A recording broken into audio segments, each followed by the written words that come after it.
This is the West Country Tonight with Ian Axton and Laura Sullivan. First then tonight, a major shake-up of secondary education in Bath has taken a dramatic new twist this evening after a school agreed to its council's demands to teach both girls and boys. Within the last hour, the West Country Tonight has learnt Oldfield School is to enter talks about becoming a mixed academy, having previously insisted on only teaching girls. Well, our education correspondent Richard Payne is outside the school for us tonight. Richard, is this a surprise?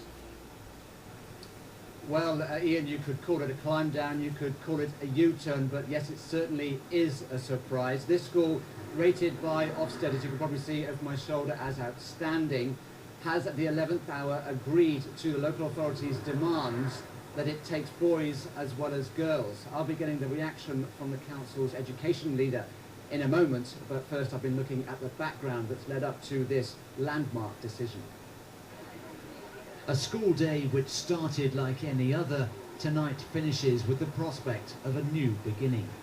Only girls have been taught inside Oldfield up to now, but there's fresh hope for those who want boys to be included as well.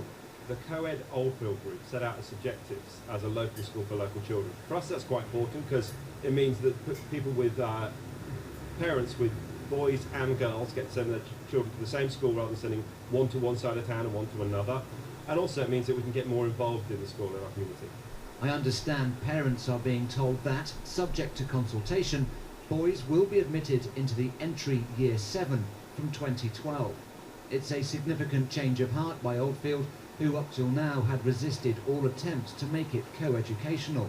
The Department of Education had even given them a provisional date of this November to become an all-girls academy.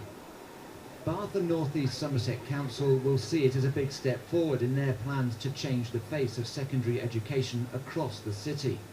The authority had suggested Oldfield merged with the Anglican school St Mark's, a move Oldfield has no wish to do. Baines, though, is determined to make savings. It says there are too many secondary schools in Bath with not enough pupils to fill them. Most at risk now appears to be Culverhay. A consultation to close down the half-empty all-boys school is already underway, despite the school's wishes to embrace a co-educational status. It's brought parents, teachers and pupils onto the streets in protest. And while one issue appears to have been resolved tonight, don't be surprised to see many more demonstrations as different parties fight to protect their interests. Well, joining me now is Councillor Chris Watt. Councillor, thank you very much for joining us tonight. So it seems as though your ultimatum paid off.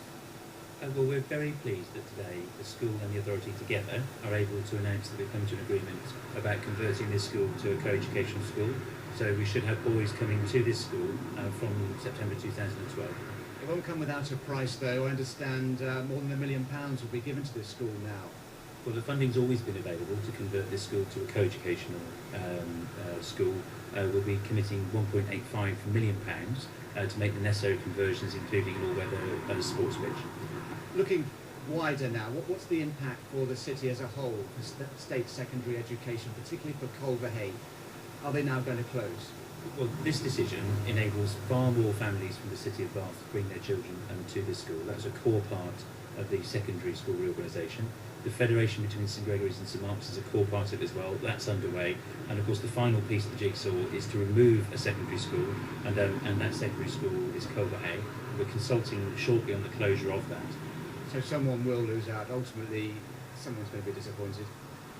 Well, a local community will be disappointed because it won't have a school right on its doorstep. But we genuinely believe that within 2 to 3 years, every single child in this city could be in an outstanding school if we can proceed and deliver all of the 3 key decisions as our secondary strategy.